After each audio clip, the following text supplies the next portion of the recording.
यह कथा केवल एक घटना नहीं है। यह सत्ता, भक्ति, अहंकार और भ्रम के टकराव की कहानी है। प्राचीन काल में एक ऐसा राज्य था जहां समृद्धि थी, वैभव था, शक्ति थी। उस राज्य की रानी अत्यंत बुद्धिमान मानी जाती थी।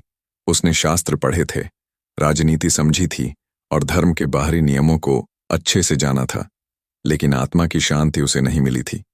राजमहल में रहते हुए भी उसका मन अशांत रहता था। सोने के कक्ष में भी नींद नहीं आती थी। सेवकों की भीड़ में भी अकेलापन था। कारण था भीतर का खालीपन। उसी समय राज्य में एक साधु का आगमन हुआ। वह साधु प्रसिद्ध नहीं था।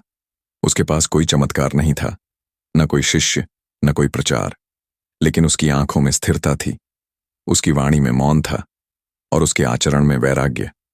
रानी ने पहली बार उसे देखा तो कुछ विचलन सा महसूस किया। यह आकर्षण नहीं था, यह चुनौती थी, क्योंकि साधु ने रानी को प्रणाम तक नहीं किया। उसने न भय दिखाया, न लालच। रानी ने उसे दरबार में बुलवाया। धर्म पर प्रश्न पूछे, जीवन पर प्रश्न पूछे और अंत में स्वयं पर प्रश्न पूछे। साधु ने उत्तर दिए, लेकिन वे उत्तर शास्त्र से नहीं थे, वे अनुभव से थे।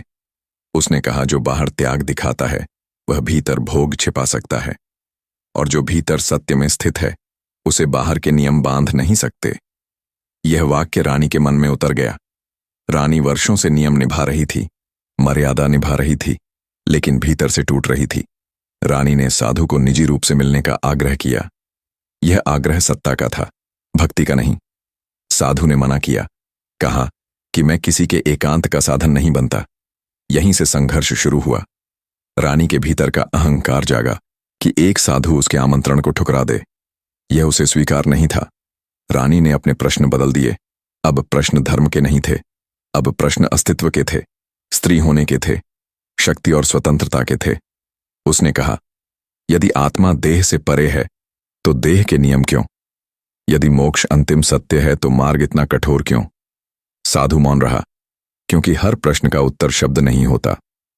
इतिहास कहता है कि इसी मौन को रानी ने सहमति समझ लिया, और यहीं से एक ऐसा कर्म हुआ जिसे बाद में लोगों ने अपने अपने दृष्टिकोण से नाम दिया। कुछ ने इसे पतन कहा, कुछ ने इसे परीक्षा कहा, कुछ ने इसे साधना की भूल कहा और कुछ ने इसे सत्ता का दुरुपयोग कहा।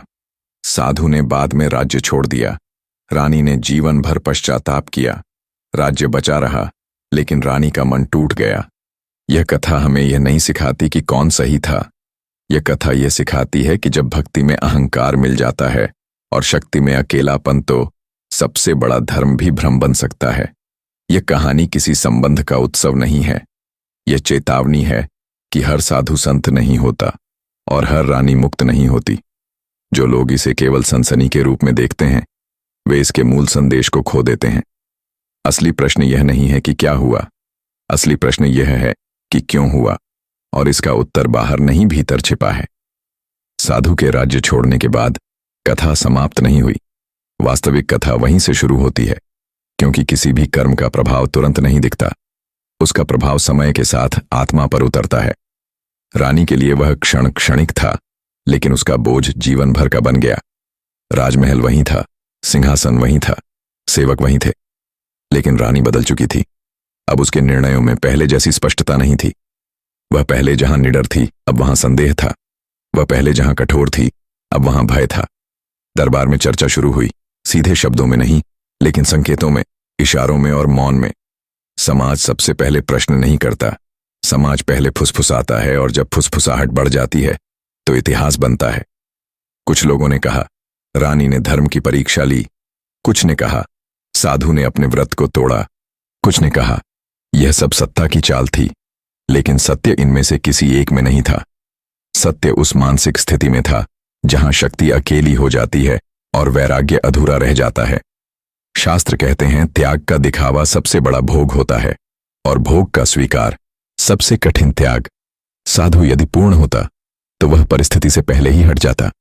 रानी यदि पूर्ण होती तो वह प्रश्न को कर्म में नहीं बदलती। यहीं से कथा हमें यह सिखाती है कि दोष एक व्यक्ति का नहीं होता, दोष स्थिति का होता है, दोष मन की कमजोरी का होता है। समय बीतता गया।